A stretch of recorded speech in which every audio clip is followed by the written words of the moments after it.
பொங்கல் பண்டிகை போன்ற அவசர பயணங்களில் வாடகை வாகனங்களில் நியாயமான கட்டணம் வசூலிக்கப்படுகிறதா என்று மக்கள் குரல் பகுதியில் எழுப்பப்பட்ட கேள்விகளுக்கு திருப்பூர் மக்கள் தெரிவித்த கருத்துக்களை பார்க்கலாம். வெளியூர்ல இருந்து தங்கித்தான் வேலை செய்யறாங்க. திருப்பூர் சுத்தியுமே பாத்தீங்கன்னா வெளியூர்ல இருந்து தங்கி வேலை செய்யறாங்க.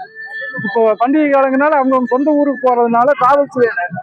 பஸ்ல போறோம்னா நம்ம நெருக்கடியா இருக்குன்னா சொந்தமா டிராவல்ஸ் பண்ணி போய்க்கலாம்னு புக் பண்ணாங்க. நார்மலா இதுக்கு முன்னாடி எப்படி ரேட் இருந்துச்சோ அதே நார்மல் ரேட் தான். ஒரு டிராவல்ஸ்க்கு எவ்வளவுன்னு புக் பண்ணி 30 பேர் 40 பேர் ஒட்டுக்கா டிராவல்ஸ் பண்ணி போட்டு ஒரு 40-50 பஸ் புக் பண்ணிட்டு ஒட்டுக்கா போயிருக்கு. அதிகமா தெரியும், கட்டணம் எல்லாம் அதிகமா தான் இருக்கிறது. அது காரணம் குறைவாக அதிகமா வாடகைக்கு எடுத்துட்டு போயிடுறாங்க. இல்லாத பட்சத்துல அந்த வாடகை கொடுத்து போக வேண்டியதா இருக்குது. போய்தான் ஆக வேணும்.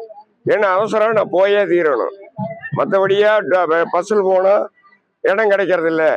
நம்ம ஒரு வண்டி வச்சுட்டு போனா கொஞ்சம் நம்மளுக்கு பெஸ்டா இருக்கு. நாங்கள் ஆளுகளை பிடிச்சிவிட்டா நானும் ஒரு கிட்டத்தட்ட ஒரு 40-50 பேருக்கு பஸ்ல ஏற்றி விட்டா நியாயமா தான் இருக்கு. மினி பஸ் எல்லாமே நியாயமா. மக்கள் குரல் கருத்துக்காக திருப்பூர் பொதுமக்கள் அளித்த கருத்துக்களை நாம் பார்த்தோம். ட்ரெண்ட ஃப்ரெண்ட் ஆக்கிக்கோங்க. தந்தி டிவியின் சப்ஸ்கிரைபர்ஸ் அண்ட் ஃபாலோவர்ஸ் குடும்பத்துல நீங்களும் இணையுங்க.